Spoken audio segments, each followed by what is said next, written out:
the station that's on your side. This is News 12, NBC 26 at 11.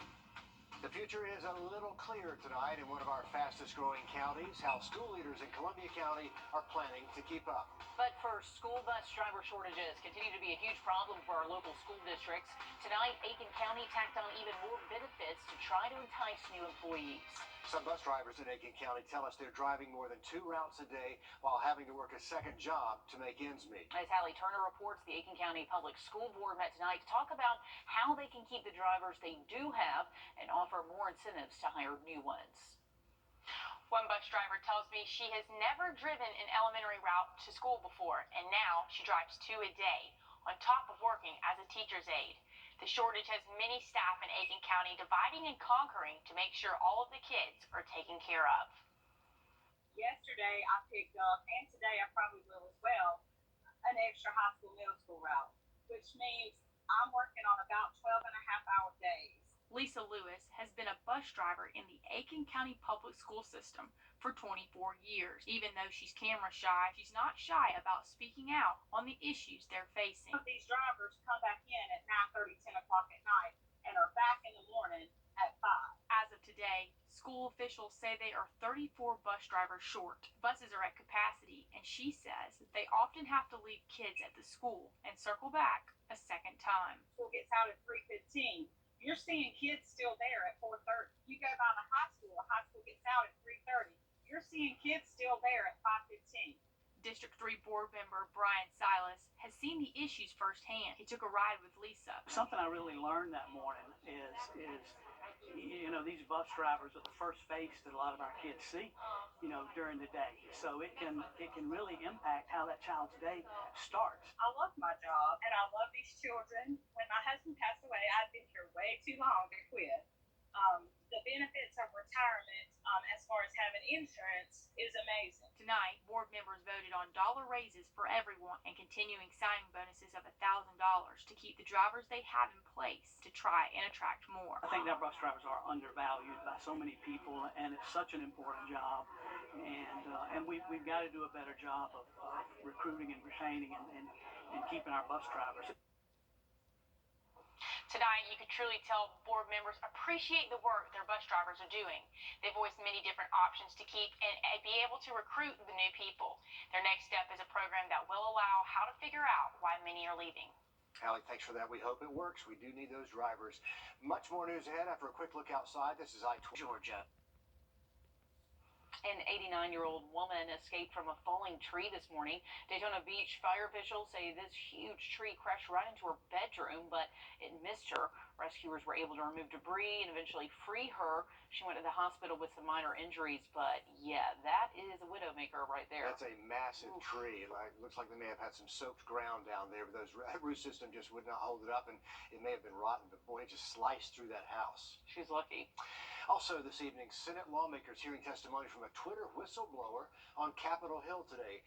Peter Zatko, Twitter's former head of cybersecurity, he says he saw major security vulnerabilities and oversights in the social media company. Zatko detailed a list of security concerns in a complaint that first became public last month. I'm here today because Twitter leadership is misleading the public, lawmakers, regulators, and even its own board of directors. What I discovered when I joined Twitter was that this enormously influential company was over a decade behind industry security standards. Zatko says Twitter suffered significant security breaches 2 years ago, and the website has little protection against insider threats. Queen Elizabeth II is back in her London home, her coffin resting in Buckingham Palace. Millions followed her journey from Scotland, and more people are expected to follow along during a procession to Westminster Hall tomorrow. It means so much to so many to say one final goodbye to their queen. I've never been so close to the Queen, and it's like one last goodbye, I guess. Queen Elizabeth will lie in state at Westminster Hall for 4 days before her funeral on Monday. The nation's first multi-story 3D printed home under construction right now in Texas. Crews are working on this futuristic hybrid home in Houston. The structure combines 3D printing with wood framing as the foundation. The 3D printing company in charge of all this says they're looking at the cost and the construction time compared to regular building. This technology has been around for a while, but we're doing this project to optimize the way that we use this technology, and then it's a prototype that we're trying to see what's the cost impact and how we can save on costs and save on time. It's a project a lot of people will be watching. The final product expected to be a 4,000 square foot home. So there's no cheating in chess, or is there? St. Louis at the center of a gaming controversy. As Sarah Mackay reports, one player is accused by the reigning champion of cheating by wearing a vibrating wearable device that gave him the right moves. A casual chess match clicks along outside of the St. Louis Chess Club Monday. A far cry from the controversy that unfolded on this quiet corner of the Central West End over the past week. First of all, a world champion has never withdrawn from a chess tournament before this in the history of the game of chess. So it's really unprecedented. Home to the world's largest chess bee, St. Louis is now at the center of an outsized controversy. One player accused of cheating against the reigning world champion, some theorizing he used vibrating wearable devices that fed him the right moves.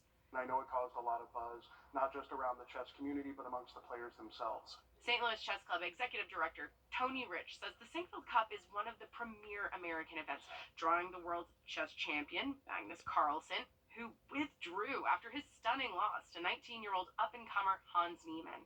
Hans, we got to speak about the elephant in the room. Talking to the Chess Club, Niemann says the accusations are unfounded. You know, my dream came true. I lived my dream for a day, beating Magnus, and then all of this happened. Though Rich says they did increase anti-cheating strategies after the accusations. Anytime folks are more interested in chess is a good time, but just know that the chess club does pride itself on taking every effort to ensure fair play across all the events. When there are allusions and accusations of cheating, you don't really know who you're playing. So huge numbers of people tuned in to watch for themselves. They say that viewership was 200 to 300% higher than what they might typically expect.